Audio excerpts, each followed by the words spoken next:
Hello বন্ধুরা, নমস্কার। আজকে আবার একটা দারুণ স্বাদের রেসিপি নিয়ে চলে এসেছি। আশা করছি আজকের রেসিপিটা তোমাদের খুবই ভালো লাগবে। ভালো লাগলে অবশ্যই লাইক, কমেন্ট, শেয়ার করবে। আর যে সকল বন্ধুরা এখনো আমার চ্যানেলটাকে সাবস্ক্রাইব করোনি, অবশ্যই সাবস্ক্রাইব করে এই দিদিটাকে সাপোর্ট করো আর আমারই ফ্যামিলির একজন সদস্য হয়ে যাও। তাহলে চলো দারুণ স্বাদের রেসিপিটা শুরু করা যাক। যেহেতু কিন্তু সামনে ছট পুজো এসে গেছে, ছট পুজো স্পেশাল আজকে কিন্তু আমি ঠেকুয়া বানিয়ে দেখাবো। খুব সহজভাবেই কিন্তু বানিয়ে দেখাবো। যতটা বানানো সহজ, খেতে কিন্তু খুবই সুস্বাদু হয়। একবার হলেও বাড়িতে এইভাবে বানিয়ে দেখবে আমার মতো করে। তাহলে চলো দারুণ স্বাদের ঠেকুয়া রেসিপিটা শুরু করা যাক। চলো দারুণ স্বাদের ঠেকুয়া রেসিপিটা কিন্তু শুরু করা যাক। এখানে আমি একটা দেখো গামলি নিয়ে নিয়েছি বড়, আর এখানে কিন্তু আমি এক বাটি আটা নিয়েছি। আটাটা কিন্তু আমি ঢেলে নেব।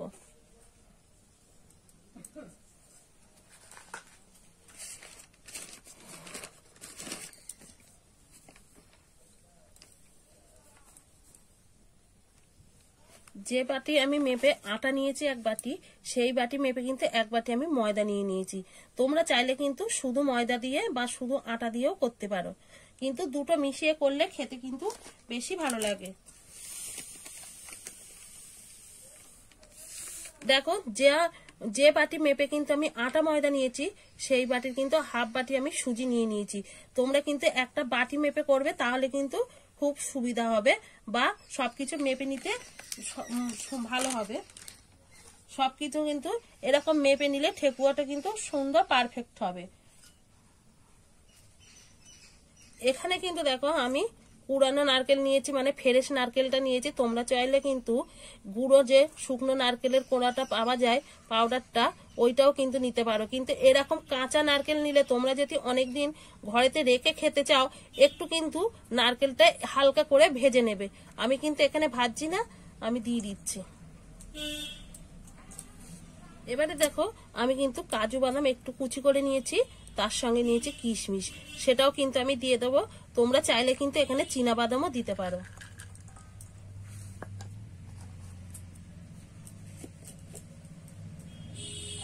এবারে দিয়ে দেবো কিন্তু ঘিটা কিন্তু দিলে বেশি খেতে ভালো লাগবে। তোমরা চাইলে সাদা তেলও দিতে পারো, কিন্তু ঘিটা দিলে ফ্লেভারটা খুব সুন্দর আসবে। এখানে দেখো আমি ভর্তি 3 চামচ ঘি দিয়ে দিলাম, আর একটু আমি দিয়ে দিচ্ছি।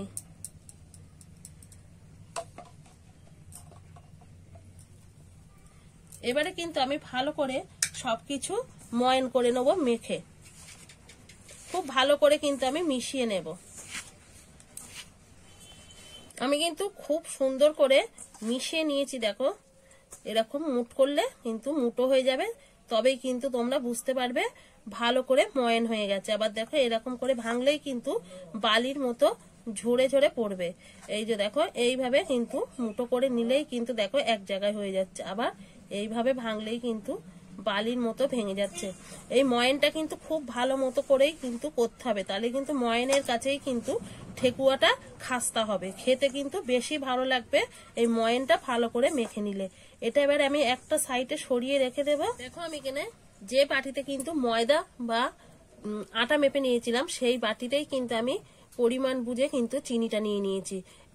মানে হাফ বাটির একটু বেশি চিনি নিয়েছি।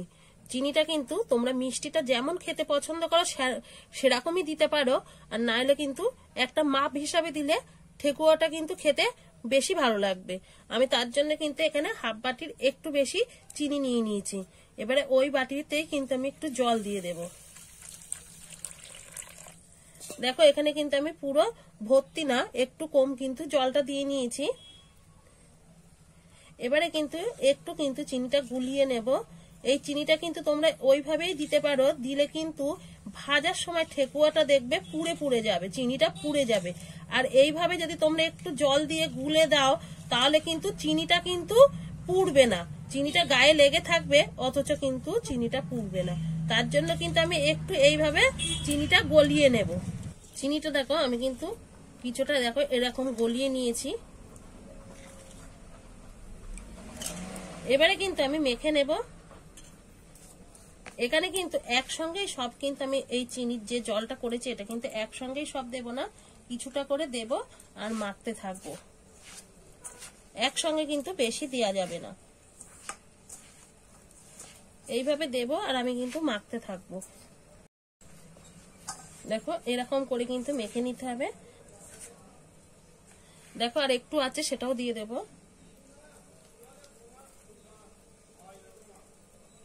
এইভাবে আবারও মেখে নেব।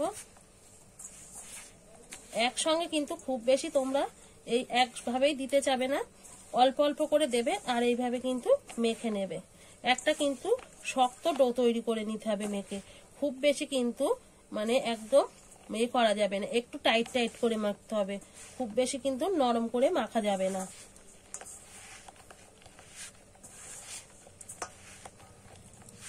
আর যেটুকুনি আছে আমি সেটাও কিন্তু দিয়ে দেব।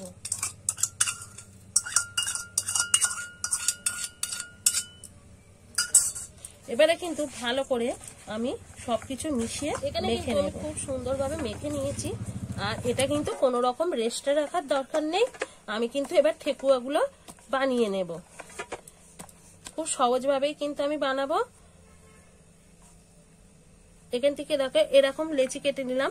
তোমরা বড় বা ছোট যেরকম তোমাদের ভালো লাগে বা পছন্দ হয় সেরকমই কিন্তু বানিয়ে নিতে পারো। এবারে একটু হাত দিয়ে এইভাবে আমি চ্যাপটা করে নিচ্ছি। আমি কিন্তু আজকে দু রকম ভাবে ঠেকুয়াটা বানাবো, সেটা তোমাদের দেখিয়ে দেব। দু রকম ডিজাইন করব আমি। একটা এইভাবে কিন্তু গোল করব আর একটা পাতা ডিজাইন করব, সেটা তোমাদের পরে দেখিয়ে দেব। আগে মানে এরকম গোল একটা ডিজাইন করে নেব, তারপরে কিন্তু পাতা ডিজাইনটা করব। খুব বেশি কিন্তু মোটা করব না, একটু পাতলা করব যাতে কিন্তু ভাজতে সুবিধা হয়। দেখো এইভাবে কিন্তু গোল করে নিয়েছি। এবারে একটা এরকম চামচ নিয়ে নিচ্ছি, চামচের সাহায্যে দেখো এইভাবে কিন্তু ডিজাইনটা আমি করে নিচ্ছি। দেখো দেখতে কতটা অসাধারণ হয়েছে ঠেকুয়াটা। এইভাবে কিন্তু আমি ঠেকুয়াগুলো বানিয়ে নেব।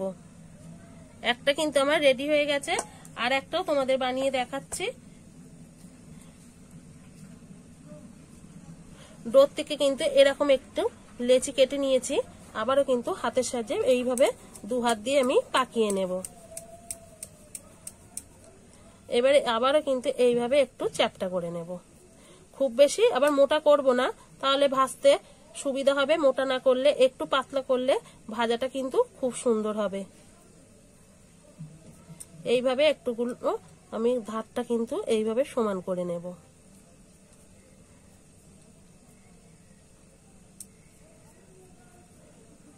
আবারও কিন্তু চামচ দিয়ে এইভাবে ডিজাইন করে নেব। আমি দুটো ডিজাইন দেখাচ্ছি, তোমাদের কোনটা পছন্দ হয় সেটা কিন্তু অবশ্যই কমেন্ট করে জানাবে। এইভাবে কিন্তু আমি সব ঠেকুয়াগুলো রেডি করে নেব।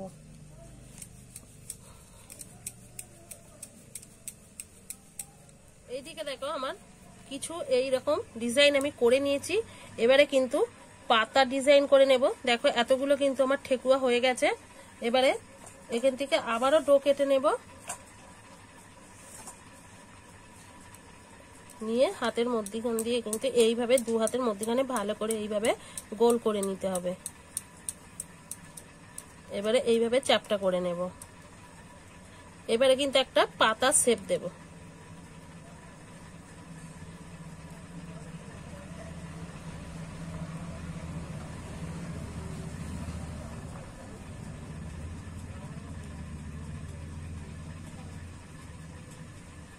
দেখো একটা কিন্তু আমি পাতার শেপ দিয়ে নিয়েছি।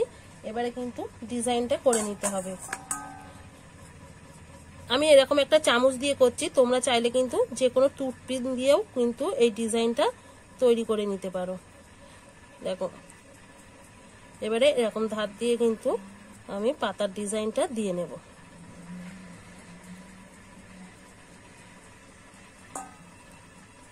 একটা কিন্তু দেখো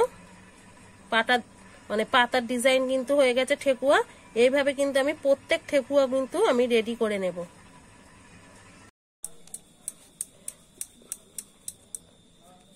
আবার একটা কিন্তু পাতা ডিজাইন তোমাদের দেখিয়ে দিচ্ছি। এইভাবে খুব সহজভাবেই কিন্তু এই পাতা ডিজাইনটা হয়ে যাবে। আবার একটা আমি দেখিয়ে দিচ্ছি, দেখো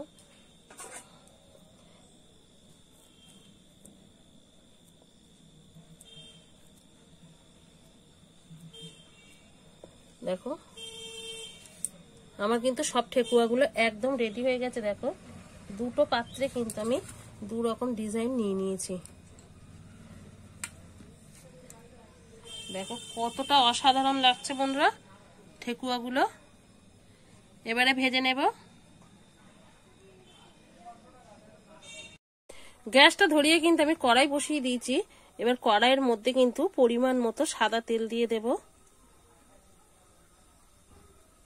তেলটা কিন্তু আমি গরম করে নিয়েছি, কিন্তু খুব বেশি গরম করে নেব। হালকা থেকে মাঝারি গরমের মধ্যেই কিন্তু ঠেকুয়াগুলো ছাড়তে হবে।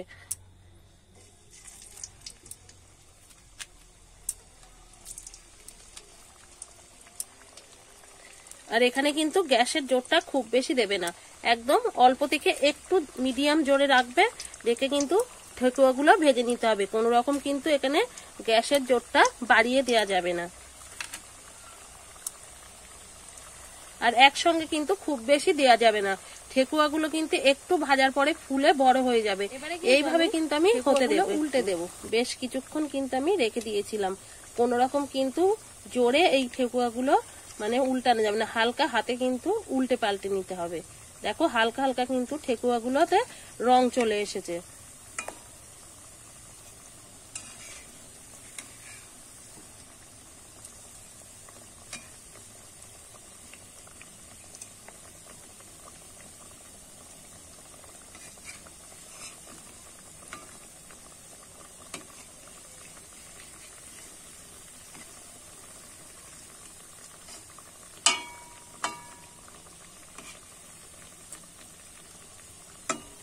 এইভাবেই কিন্তু আমি উল্টে পাল্টে ঠেকুয়াগুলো ভেজে নেব। আমি কিন্তু লাল লাল করে দেখো উল্টে পাল্টে কিন্তু ভেজে নিয়েছি ঠেকুয়াটা। আর আমাদের এই সাইডে কিন্তু বন্ধুরা ছট পুজোটা কিন্তু হয় না, যার জন্য কিন্তু আমরা প্রসাদ হিসাবেও ঠেকুয়াটা খেতে পারি না। তার জন্যই কিন্তু আমি একটু বেশি করে করেছি। পাশের পাড়াতে ভাই বোন বা আমাদের পাশে অনেক ভাই বোনরা আছে, তাদেরও কিন্তু দিতে হবে। তার জন্য কিন্তু আমি একটু বেশি করেই ঠেকুয়াটা বানিয়েছি। এবারে কিন্তু আর ভাজবো না। দেখো অনেকটাই কিন্তু লাল লাল হয়ে এসেছে, আর কালারটাও কিন্তু খুব সুন্দর এসেছে। এবারে আমি ঠেকুয়াগুলো তুলে নেব।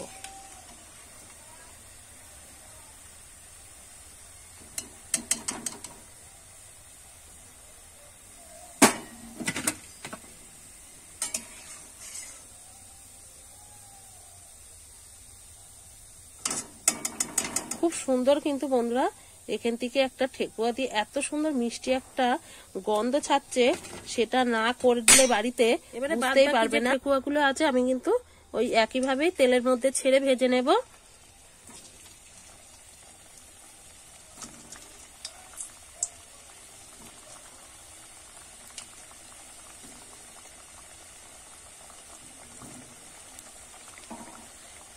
আর এখানে খুব বেশি গরম তেলে কিন্তু ঠেকুয়াগুলো ছাড়তে যাবে না, তাহলে কিন্তু ঝটপট বাইরে থেকে কালারটা এসে যাবে আর ভেতরটা কিন্তু কাঁচা থেকে যাবে।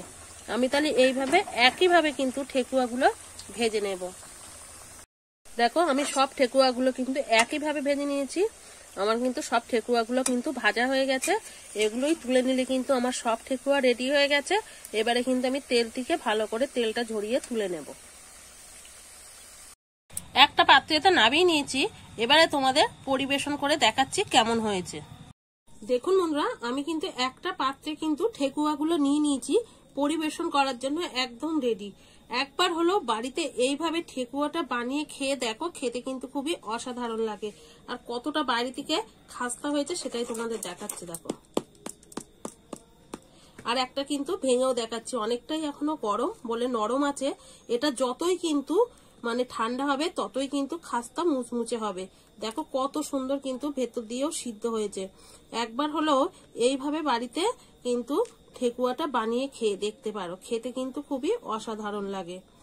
আর আজকের রেসিপিটা তোমাদের কেমন লেগেছে অবশ্যই কিন্তু কমেন্ট করে জানাতে ভুলবে না। দেখো কত সুন্দর সিদ্ধ হয়েছে ভেতর দিয়ে, অবশ্যই কিন্তু কমেন্ট করে জানাবে আজকের ঠেকুয়া রেসিপিটা তোমাদের কেমন লেগেছে। তাহলে আজকের মতো রেসিপিটা কিন্তু এখানেই শেষ করছি। আবার নতুন কোনো রেসিপির সঙ্গে দেখা হবে। ততক্ষণে ভালো থাকবেন, সুস্থ থাকবেন, সাবধানে থাকবেন। অবশ্যই কিন্তু বাড়িতে এইভাবে ঠেকুয়া রেসিপিটা বানিয়ে খেয়ে দেখবেন, খেতে কিন্তু খুবই অসাধারণ লাগে।